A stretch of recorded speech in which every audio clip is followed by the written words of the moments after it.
Allez, on va faire un petit peu de pratique ici avec les mudras, d'accord, qui sont des gestes et des positions des mains utilisés dans le yoga ou la méditation pour canaliser l'énergie et favoriser la guérison. Ok, donc j'en ai quelques-uns ici, on va le faire ensemble, d'accord?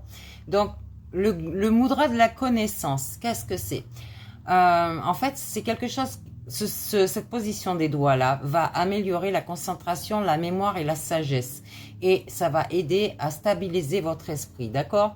Donc on touche le bout de votre pouce avec l'index en gardant les autres bien tendus, le pouce et l'index en gardant les autres bien tendus, d'accord? Voilà, vous le faites avec les deux mains, ok? Donc, vous avez ensuite le mudra de la terre. Là, on va renforcer la vitalité, améliorer la santé de la peau et des cheveux, et ça va favoriser la stabilité et l'ancrage, d'accord? Donc, on touche avec le bout de l'annulaire, avec le bout de votre pouce, en gardant les autres toujours bien tendus.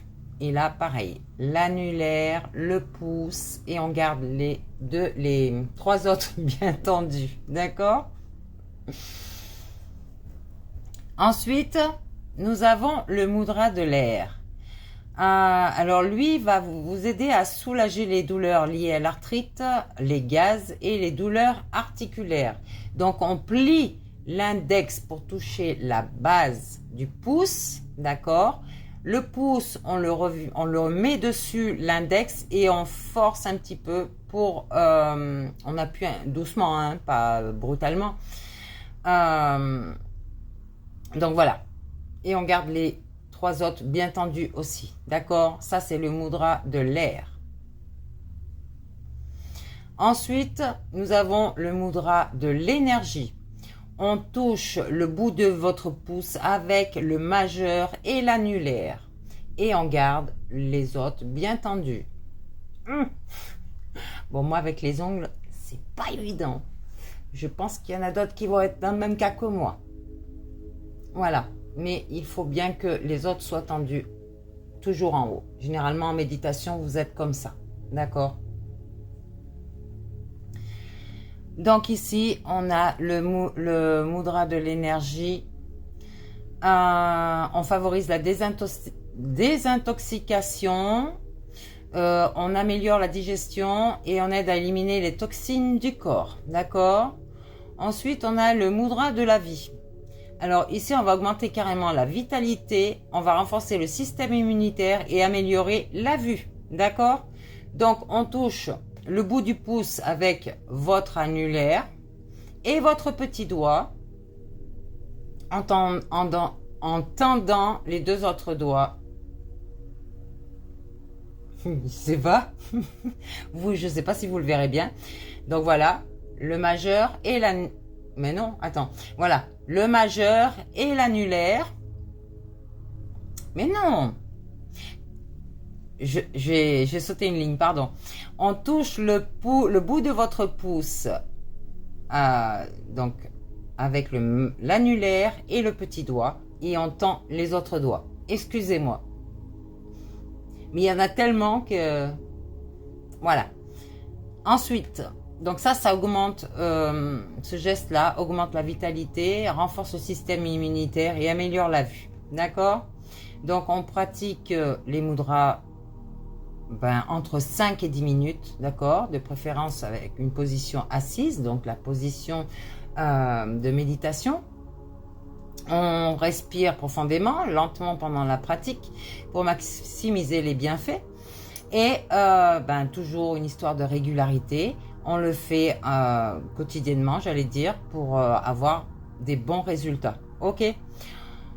Donc ces mudras peuvent être des outils puissants pour l'auto-guérison et le bien-être général. Ils sont simples à pratiquer et peuvent être intégrés facilement dans votre routine de méditation ou de yoga. D'accord? Je voulais vous parler aussi du son. Le son a une influence profonde sur le processus de guérison, d'accord? Et cette pratique est connue sous le nom de sonothérapie ou guérison par le son.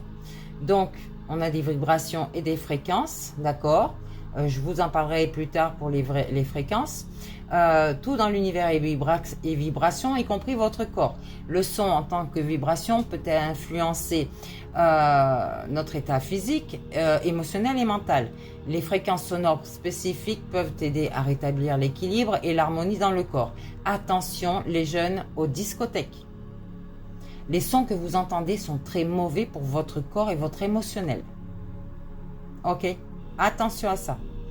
Les adultes font passer ça aux enfants ou aux jeunes adultes. Vous avez des instruments thérapeutiques, donc comme les bols chantants tibétains, les gongs, les diapasons, qui sont souvent utilisés en sonothérapie. Ces instruments produisent des vibrations qui peuvent pénétrer profondément dans le cœur et dans le corps, aidant à libérer les blocages énergétiques et à rétablir un équilibre. D'accord ? Les effets sur le corps et l'esprit, donc ça peut être au niveau physique, émotionnel et mental. Ils peuvent aider à réduire la douleur et l'inflammation, améliorer la circulation sanguine et stimuler le système immunitaire. Au niveau émotionnel, il peut libérer les émotions bloquées, réduire le stress et l'anxiété et favoriser un sentiment de bien-être. Pour le mental, il peut améliorer la concentration, la clarté mentale et favoriser un état de relaxation profonde. Relaxation profonde. J'ai du mal à parler là tout de suite, je vais arrêter. Donc on a les fréquences sacrées, certaines fréquences comme celle du solfège sacré sont réputées pour leurs propriétés guérisseuses. Ces fréquences peuvent agir sur les différents plans de l'être physique, mental, émotionnel et spirituel. On est dans les intentions et la conscience, d'accord? L'intention derrière l'utilisation des sons est également cruciale. Une intention positive et bienveillante peut amplifier les états thérapeutiques du son, la conscience et la pleine attention pendant les séances de sonothérapie et ça peut également renforcer les bienfaits, d'accord? On a des exemples de pratiques, la méditation avec des bols chantants. Quand on utilise les bols chantants pendant la méditation pour induire un état de relaxation, pour les bains de gong, on participe à des séances où des gongs sont joués pour créer des vibrations puissantes qui traversent le corps. On a des chants et des mantras.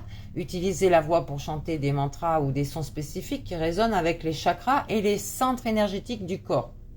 Donc, ces pratiques peuvent être intégrées aussi dans une routine de bien-être afin de favoriser la guérison et l'harmonie intérieure. D'accord ? Je ne sais pas si je vais avoir le temps. Je pense... Les fréquences sonores peuvent jouer un rôle important dans la méditation et le bien-être. Donc, je vous en donne quelques-unes.